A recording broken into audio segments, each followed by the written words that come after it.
Assalamualaikum warahmatullahi wabarakatuh. Alhamdulillah hari ini kita bisa kembali bertemu secara virtual, yaitu pada pembelajaran jarak jauh. Ada hal yang sedikit berubah. Sekolah kita saat ini menjadi salah satu sekolah yang masuk dalam program SMK Pusat Keunggulan, sehingga ada sedikit perubahan. Salah satunya adalah pada mata pelajaran kita. Kalau kemarin kita belajar tentang simulasi dan komunikasi digital, mata pelajaran kita saat ini berubah menjadi informatika. Di dalam materinya ada sedikit banyak perubahan juga yang insya Allah nanti kita pelajari bersama-sama. Nah, untuk sekolah program SMK Pusat Keunggulan itu seperti apa toh? Jadi kalau yang biasanya kita pernah mendengar ada program sekolah penggerak untuk tingkat SD sampai SMA. Nah, untuk SMK namanya adalah program SMK Pusat Keunggulan, yaitu program untuk mendorong proses transformasi satuan pendidikan agar dapat meningkatkan capaian hasil belajar peserta didik secara holistik, baik dari aspek kompetensi kognitif, yaitu literasi dan numerasi, maupun non-kognitif, yaitu karakter, untuk mewujudkan profil pelajar Pancasila. Keputusan Menteri Pendidikan dan Kebudayaan Republik Indonesia nomor 1177/M/2020 tentang pedoman penyelenggaraan program sekolah penggerak menyebutkan bahwa tujuan program sekolah penggerak adalah meningkatkan kompetensi dan karakter yang sesuai dengan profil pelajar Pancasila, menjamin pemerataan kualitas pendidikan melalui program peningkatan kapasitas kepala sekolah yang mampu memimpin satuan pendidikan dalam mencapai pembelajaran yang berkualitas, membangun ekosistem pendidikan yang lebih kuat, yang berfokus pada peningkatan kualitas, serta menciptakan iklim kolaboratif bagi para pemangku kepentingan di bidang pendidikan, baik pada lingkup sekolah, pemerintah daerah maupun pusat. Ini adalah program SMK Pusat Keunggulan atau program sekolah penggerak. Selanjutnya tadi disebutkan ada profil pelajar Pancasila. Profil pelajar Pancasila adalah profil lulusan yang bertujuan menunjukkan karakter dan kompetensi yang diharapkan diraih dan menguatkan nilai-nilai luhur Pancasila peserta didik dan para pemangku kepentingan. Profil pelajar Pancasila terdiri dari 6 dimensi, antara lain beriman dan bertakwa kepada Tuhan Yang Maha Esa dan berakhlak mulia, berkebinekaan global, mandiri, bergotong royong, bernalar kritis dan kreatif. Ini adalah 6 dimensi dari profil pelajar Pancasila. Secara detailnya nanti akan kita bahas di pertemuan-pertemuan selanjutnya. Berikutnya, kalau kemarin kita belajar tentang simulasi dan komunikasi digital, kemudian untuk pembelajaran pada program SMK Pusat Keunggulan ini, mata pelajaran kita namanya adalah informatika. Informatika adalah sebuah disiplin ilmu yang mencari pemahaman dan mengeksplorasi dunia di sekitar kita, baik natural maupun artifisial, yang secara khusus tidak hanya berkaitan dengan studi, pengembangan, dan implementasi dari sistem komputer, serta pemahaman terhadap prinsip-prinsip dasar pengembangan.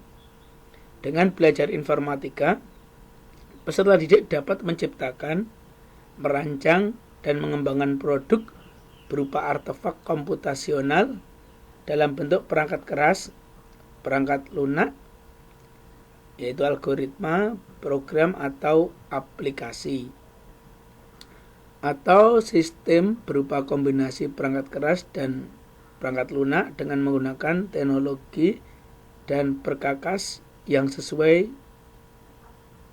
Informatika mencakup prinsip keilmuan perangkat keras, data, informasi dan sistem komputasi yang mendasari proses pengembangan tersebut. Oleh karena itu, informatika mencakup sains, rekayasa, dan teknologi yang berakar pada logika dan matematika.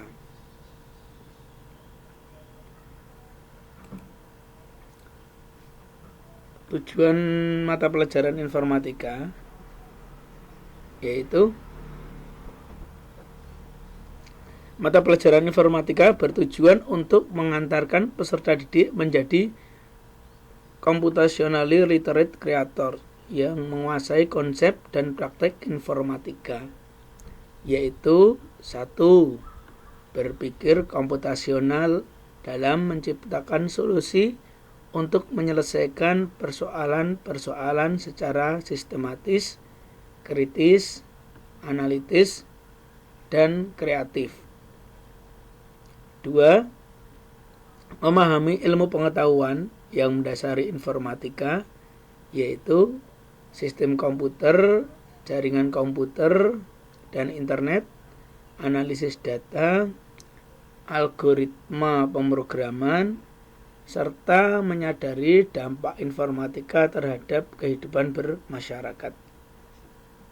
Yang ketiga, terampil berkarya dalam menghasilkan artefak komputasional sederhana dengan memanfaatkan teknologi dan menerapkan proses rekayasa serta mengintegrasikan pengetahuan bidang-bidang lain yang membentuk solusi sistemik. Yang keempat, terampil dalam mengakses, mengelola, menginterpretasi, mengintegrasikan, mengevaluasi informasi serta menciptakan informasi baru dari himpunan data dan informasi yang dikelolanya dengan memanfaatkan TIK yang sesuai. Dan tujuan mata pelajaran informatika yang terakhir yaitu menunjukkan karakter baik sebagai anggota masyarakat digital sehingga mampu berkomunikasi, berkolaborasi, berkreasi, dan menggunakan perangkat teknologi informasi disertai kepedulian terhadap dampaknya dalam kehidupan bermasyarakat.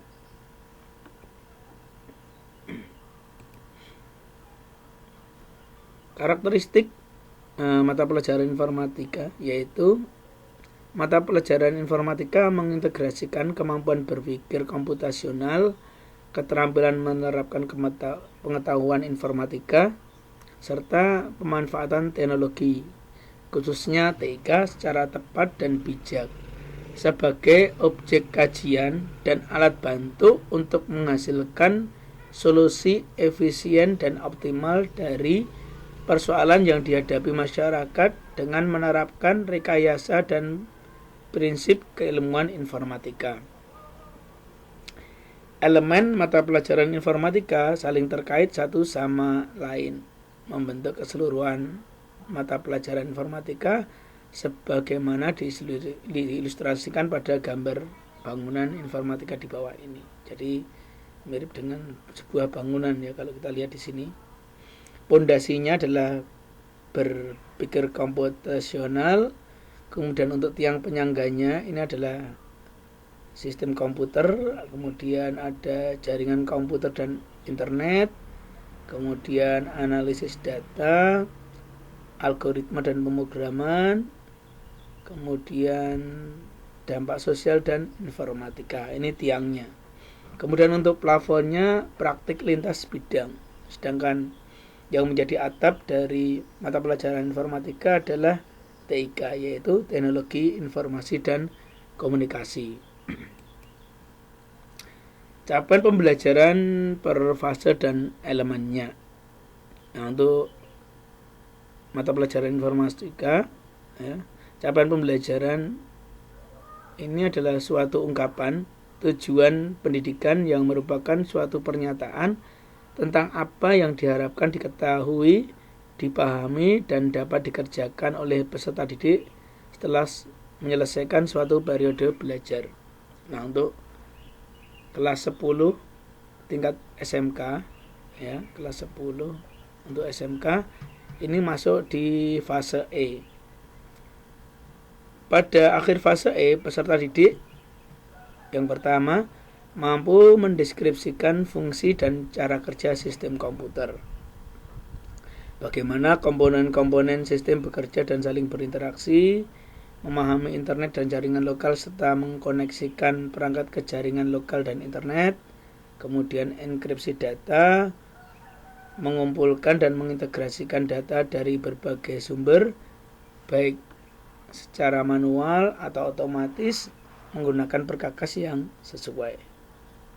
Selanjutnya, mengintegrasikan potongan objek dalam berbagai format dari berbagai aplikasi untuk disajikan dalam berbagai representasi yang memudahkan analisis dan interpretasi.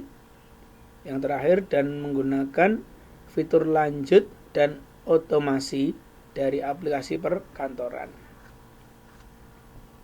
Kemudian yang kedua,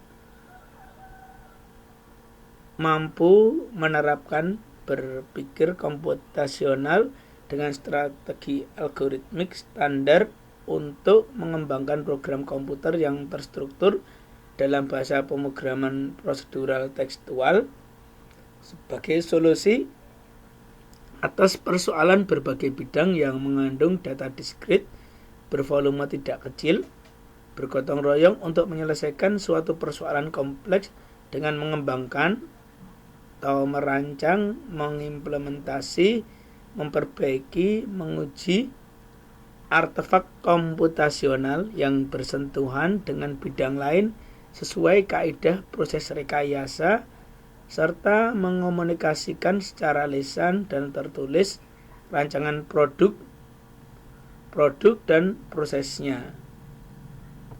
Kemudian yang berikutnya, yang C, mampu mengenal sejarah perkembangan komputer dan tokoh-tokohnya, memahami aspek teknis, hukum, ekonomi, lingkungan, dan sosial dari produk TIK, hak kekayaan intelektual dan lisensi, mengenal berbagai bidang studi dan profesi terkait informatika, serta peran informatika dalam bidang yang lain.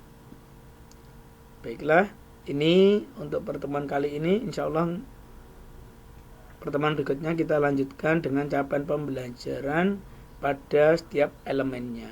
Jadi kalau tadi kita sudah mengenal ada elemen ini ya, ada berpikir komputasional, ada sistem komputer, jaringan komputer dan internet, dan lain-lainnya. Nah, nanti capaian pembelajaran di setiap elemen ini kita sampaikan di pertemuan berikutnya.